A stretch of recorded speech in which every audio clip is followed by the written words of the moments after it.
시청자 여러분 안녕하십니까. 지금부터 저렇게는 안보정론을 시작하십니다. 드디어 진보당의 강성희 의원, 이런 것들을 갖다가 의원이라고 할 수도 없죠. 이거 누가 보낸 겁니까? 결국은 이재명이가 당선시킨 거나 마찬가지요. 재보궐선거에서 이상직 이어서.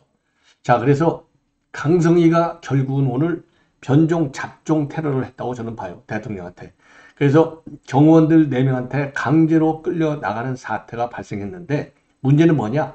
이 정도가 되면은요, 죄송합니다. 이걸 먼저 해야 될 거 아니에요? 거꾸로 경호팀의 책임을 둘러씌우고 있는 이 강성희. 야, 요거 말이죠.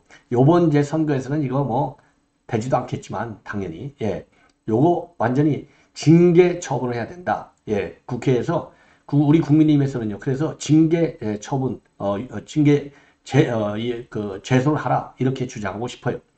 그리고 이제 필요할 경우 또 별도의 사법 조치도 검토해야 된다고 저는 봅니다. 이거요. 문제는 이 북한의 지령을 받았는지 안 받았는지조차도 전부 강제 수사를 통해서 밝혀내야 될 것이 아니냐. 매우 심각하다. 대통령의 신변에 직접적인 무협은 없었기 때문에 이건 뭐 아무것도 아니야. 이렇게 치부할 일이 아니다. 왜? 진보당이라는 정당은 통진당의 후예 잔당이잖아요. 그런 점에서 매우 심각한 저는요. 잡종 테러로 봐요. 왜냐? 이게 벌써 두 번째의 대통령에 대해서. 자, 그래서 요거를 자세히 말씀을 드리겠고, 김종숙 인도 방문건과 관련해서 이거 뭐 개인 관광 간 거잖아요. 서울시 이종배 의원이 고발한 사건을 갖다가 서울중앙지검에서 오늘 배당이 돼가지고 즉각 지금 수사에 착수를 했습니다. 자, 그래서 중앙지검 형사 1부에 배당이 됐는데요. 이 형사 1부는요, 김건희 여사 관련 이 명품 가방 수수 의혹도 배당이 된 그런 파트예요. 그래서 전현직 대통령 부인에 대한 수사를 중앙지검 형사 1부가 한다. 자, 이거 당연히 하나는 근거가 있고 하나는 근거가 없는 것이죠. 자, 관련 내용 말씀을 드리도록 하겠고요. 그 다음에는요, 이제 지금 박근혜 전 대통령의 국정농단 사태의 발언 지점인 JTBC의 태블릿 PC, 요거를 바로 어제 정유라, 그러니까 이제 최순실 씨 딸이 가지고 갔어요. 드디어 이제 판도라 상자가 열립니다. 누가 여기다 조작을 하게 됐는지. 그래서 다시요, 또 한번 이제 박근혜 전 대통령의 탄핵의 정당성, 과연 헌재재판소가 전원 일치로 탄핵을 주장한 것이, 탄핵 판결 내는 것이 법률적으로 타당했는지까지 결국은 이제 올라갈 가능성이 커진 것이 아닐까. 이런 생각이 들고요. 정율성 이 사업, 광주시, 작년 내내 난리가 났잖아요. 그래도 민심의 분노를 지금 광주시하고 관련 구가 남구인가요? 여기에서 많이 반영해서 형태와 내용을 상당 부분, 그리고 예산도 축소하고 상당히 많이 조금 이제 뭐라고 그러죠? 조정하는 이런 작업이 진행 중에 있다. 이런 보도가 나오고 있습니다. 자, 그래서 이런 내용을 가지고요. 말씀을 드리고, 그리고 시청자 여러분들께서 구독 그리고 좋아요도 꼭 좀 부탁드리겠습니다. 자, 그리고 제 방송의 특징은요. 뭐 이 한 건 한 건도 제가 보도할 때도 물론 없지 않아 있지만 기본적으로 저는 여러분들의 중요한 시간이기 때문에 한 20여 분간 보도를 하면서 많은 정보를 포함해서 보도를 하고 있습니다. 단건 위주 보도는 저는 안 해요. 그거 뭐 뻔한 얘기들. 그래서 그런 제 보도의 특징을 여러분들에게 참고하셔서 20대, 30대에게도 많은 이 권유를 해 주시면 대단히 고맙겠다는 말씀을 드립니다.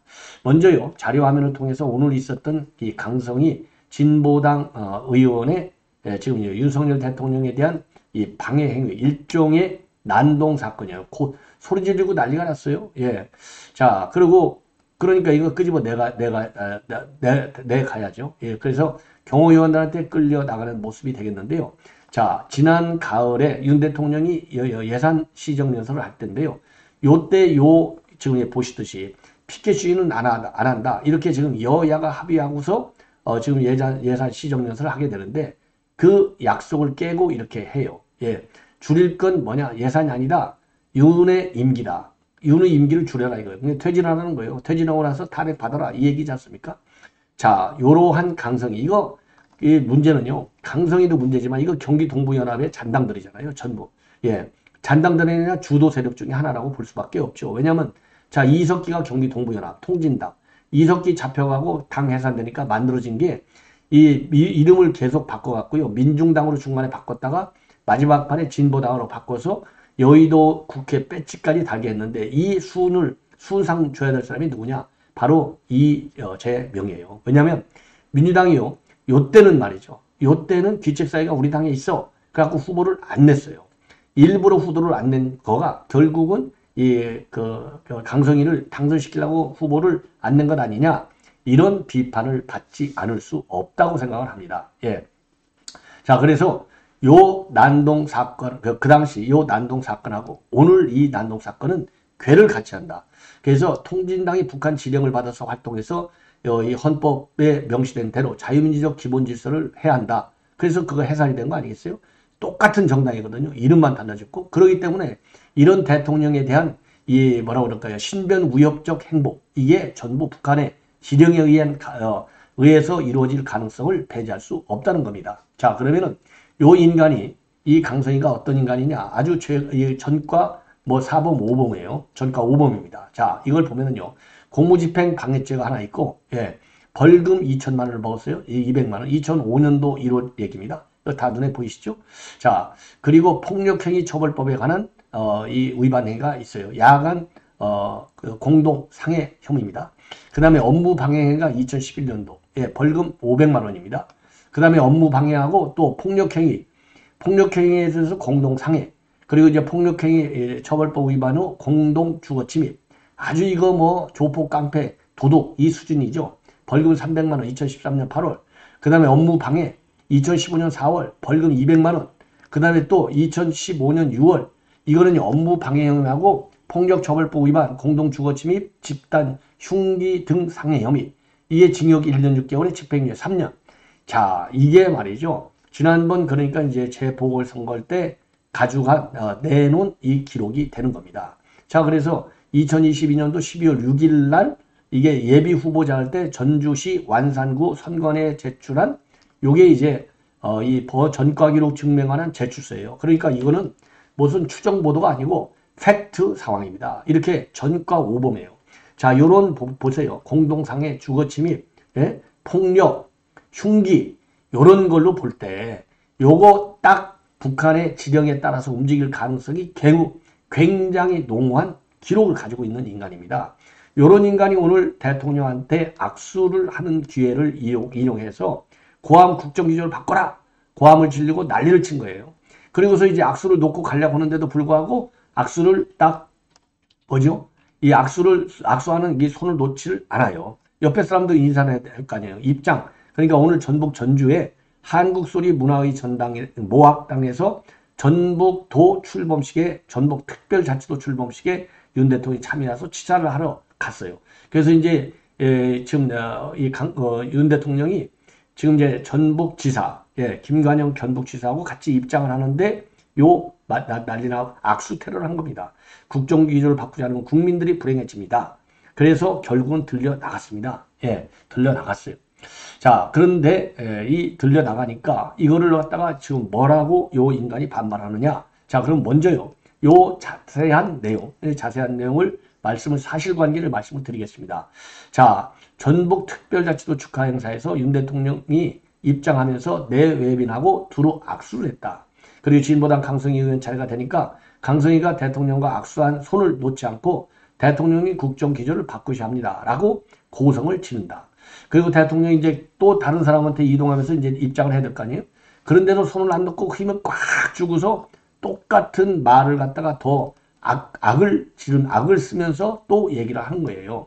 그러니까 이제 경호실이 달려들지 않을 수 없는 거죠. 그래서 경호가 달려들어서 대통령님 손 놔라 해도 계속 붙잡고 발악하듯이 또 고함을 쳐. 그러니까 이거 입을 틀어 막아야죠. 고함 치는데 고함 치는데 입 안 막을 사람이 어디가 있어요? 이 완력으로 손을 딱 잡고서 안 놔주는데 이거 테러 행위죠. 예. 그래서 행성참수사 이천임하고 풀기자단 모두 초긴장 상태가 계속됐고, 그리고 나서 이 상황을 지켜보면서 대통령 인사말이 다 끝난 다음에 전북 도민들도 이제 민망하잖아요. 자기네 또 축하하러 온 대통령한테 박수가 또 많이 쏟아져 나왔다고 그래요.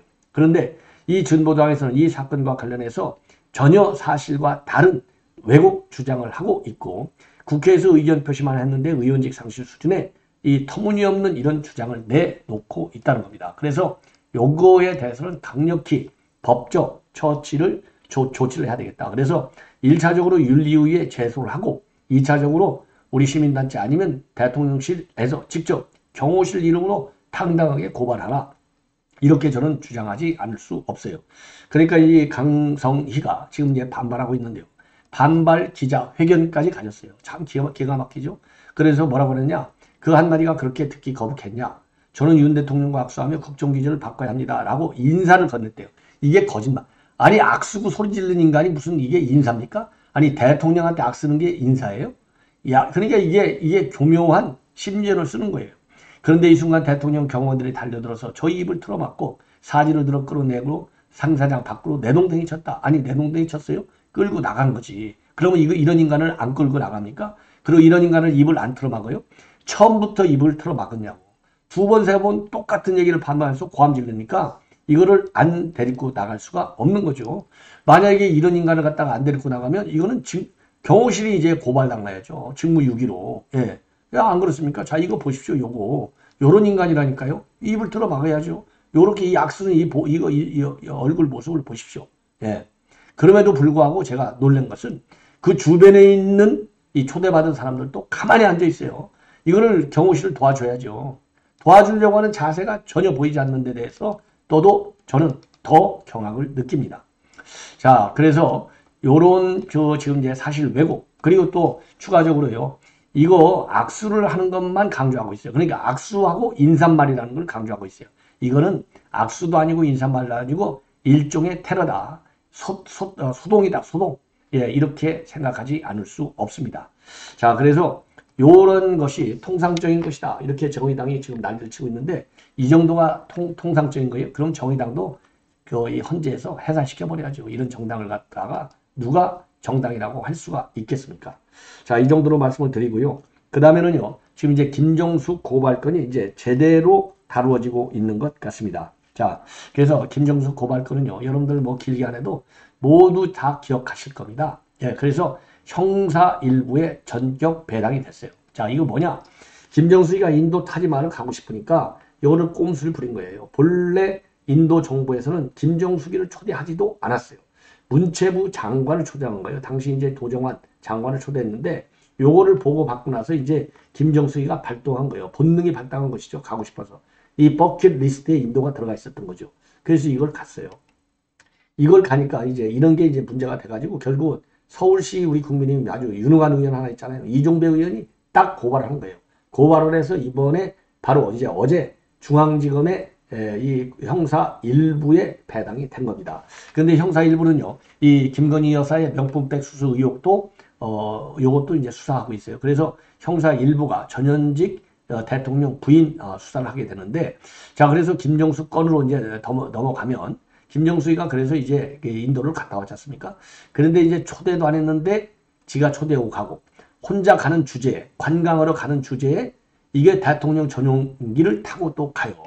그러니까 이제 대통령 부인이 가니까 장관 수준에서 갈 게 대통령 부인이 가니까 수행원도 아니 뭐 코디하는 사람도 데리고 가야지 요리사 데리고 가야지 비행기 별도로 또 전세 내지 돈이 얼마만큼 들어요. 그러니까 본래 여기에 들어가는 예산은 불과 한 2,500만 원. 그러니까 도정환 장관이 갔을 경우에는 한 2,500 정도밖에는 들지 않는 그냥 실무 출장이 된 거죠. 그런데 이제 영부인 행사가 돼버린 거예요. 영부인 외교 행사가 돼버린 거예요. 정상급. 이러니까 예산이 한 4억 정도 들어가는 겁니다. 그래서 요거를요, 이렇게, 지금 이제, 이게 이제, 권성동 의원이 이거를 비판한 거예요. 이게 BH 마블이냐, 이게 부루마블, 국민열세로 부루마블 하셨냐, 요렇게, 지금, 이 권성동 의원이요, 요거를 강력히 비판한 바 있어요. 그래서 요거는 여기다 놓고, 제가 이제 말씀을 드리면, 자, 요렇게 해서 지금 2018년도 11월 달에 3박 4일 일정으로 간 겁니다. 가서 타지말도 관광하고 지가 다니고 싶은 데를 싹 다 다닌 거예요. 참 기가 막히죠. 이거 타지말 앉아있는 꼴 보십시오. 이게. 야, 이 인간이 대통령 부인을 했다 이거죠. 야, 얼마나 참 대한민국 좋은 나라입니까? 이런 인간한테 영부인 나가면서 특활비로는 옷 다 사 먹지, 다 사 입지, 특활비로. 그렇잖아요. 예, 그 의혹도. 특활비 내역 공개하라니까 또 대통령 지록관에다가 싹 복원해서 집어넣어가지고 15년, 30년 동안 공개 안 하게 만들지. 야, 대한민국 좋은 나라예요. 예. 자, 그래서 그 당시 3,400만 원, 저기 그 3박 4일 일정으로 인도를 특별 관광으로 갔다 오는 겁니다. 그래서 예비비까지도 뭐 3억 4천, 뭐 4억 설이 있는데 어쨌든 이 예비비를 이제 추가로 아주 초고속 스피드로 KTX보다 더 빠른 속도로 예비비를 책정 배당해 줘요. 그래서 요것이 국고손실 횡령 배임에 해당된다. 이렇게 고발장에 이종배 서울시의원이 적어서 고발을 한 겁니다. 예, 직권남용 혐의로. 자, 그래서 요거와 관련된 지금 이 김정수 그 당시 이게 다시 인구의 인구의 회자가 되는 것이죠. 그래서 조금 전에도 말씀드린 대로 이 부루마블 그래서 이제 권성동 의원이 말이죠. 이게 언제 이런 얘기를 했느냐? 2021년도 10월 그 당시 이제 국정감사 때 이런 문제 제기를 한 거예요. 예. 그래서 2018년도 11월 2018년도에 이제 갔던 이 타지마할 관광 11월 달에 간 거. 자, 그래서 이게 이제 그 당시 이제 뭐라고 했느냐? 도대체 간 이유가 뭐냐? 그리고 예비비 신청표에도 없었던 타지마할이 영부인의 독자 사진 배경이 됐던 이유는 뭐냐? 예. 그래서 이 김정수 버킷리스트 때문에 이집트 피라미드도 가고, 그죠? 그 다음에 체코 프라하도 가고. 그래서 이게 버킷리스트다 해가지고 중앙일보 논설위원이 쓴 글 가지고 청와대에서 기분 나빠. 이건 사실과 아니야. 사실이 아니야. 이렇게 고발했는데 어떻게 됐어요? 패소했잖아요. 남정우 논술위원이 이겼잖아요. 버킷리스트 이거. 예. 이 정도로 철저한 관광객 행사만 대통령실에 앉아서 하다가 나갔어요. 야, 이거 참 얼마나 기가 막히냐. 그래서 요 내용 철저하게 수사를 해야 된다라고 주장을 하지 않을 수 없습니다. 예. 자, 이번에는요, 이제 최순실, 김정숙 관련은 이제 이 정도 말씀드리고, 자, 김정숙 관련 제가 사진 하나를 더 여러분께 참 보여드려야 되겠네요. 이 사진을 보시면 또 여러분들, 참 이 김정숙이가 참 출세했구나. 예, 이렇게까지 아주 영부인 자격으로 대놓고서 관광하고 다녔으니. 자, 요 정도 보십시오. 이렇게 셀카 찍는 거 보시죠. 자, 이 타지마할 관광 가지고요. 예, 이게 세계적인 관광 명소잖아요. 예. 자, 기가 막힌 것이죠. 이러한 참, 누굽니까? 김정숙. 참 대단한 영부인이었어요. 훌륭한 영부인. 예. 이 정도 말씀드리고, 이제 태블릿 PC, 요거는 간단하기 때문에 여기까지만 제가 말씀드리고, 정율성 사업과 관련해서 내용이 좀 길어요. 좀 내용이 조금 있어요. 그래서 그거는 벌써 이제 20분이 다 됐기 때문에 요 다음 방송에 이어서 말씀을 드리겠는데, 이 태블릿 PC 하면 여러분들 잘 아시다시피 태블릿 PC 두 개가 있어요. 잘 아시겠지만은. 요 두 개가 있는데 두 개 중에 이 하나를 이 최순실한테 넘겨줘라. 요게 최근에 저도 이미 뭐 한두 번 여러분께 말씀을 드렸는데요. 대법원에서까지 확정 판결이 떨어졌어요. 예, 그래서 정유라 씨가 오늘 지금 이제 이 페북에 올린 글을 보면은 이 중앙지검으로부터 이 해당 태블릿 PC를 돌려받았다. 이렇게 공개를 하고 있습니다. 그래서 최근에 대법원 확정 판결 3주 만에 이제 이 정유라 씨 손에 쥐게 된 거예요. 그래서 이 국정농단의 직접적인 직접적인 그 인용 증거가 됐던 게 바로 이번에 받은 태블릿 PC예요. 그래서 요 태블릿 PC는 어떤 태블릿 PC냐? 2016년도 10월 달에 JTBC가요. 이 최순실 씨 사무실에서 발견했다. 딱 그러면서 요 비선 실체와 관련된 이 PC에서 청와대 문건이 많이 나왔다. 자, 그러면서 이 태블릿 PC를 갖다가 검찰에 JTBC가 임의로 제출합니다. 그래서 특검이 움직이는데 이 태블릿 CC가 아주 결정적 이 근거가 된 것이죠. 그리고 다른 태블릿 PC 하나는 뭐냐? 장시호가 이 검찰에 제출한 태블릿 PC예요.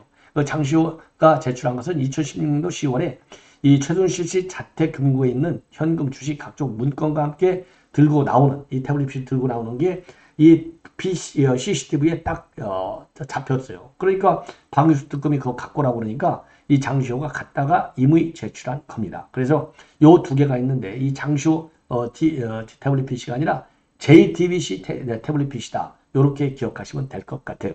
그래서 요거를 지금 이제 정유라 씨가 지금 이제 포렌식 작업에 들어가는 것이죠. 그래서 얼마 전에도 저도 보도해 드릴 때 이 정유라 씨가 이게 포렌식 하는데 돈이 생각보다 상당히 많이 든다. 그래서 좀 후원을 좀 해주시면 좋겠다라고까지 밝히는 SNS에 글이 나온 바 있어요. 자, 그래서 이 판도라의 상자가 과연 열리면 그 내용에 어떤 내용이 담겨져 있을까? 앞으로도 이것이 말이죠. 흥미진진한 뉴스거리가 되지 않을까 하는 생각이 들고요. 그 내용도 여러분께 정확하게 그리고 빠르게 분석해 드리도록 하겠습니다. 시청자 여러분, 이것으로 본 방송은 마치겠습니다. 대단히 고맙습니다.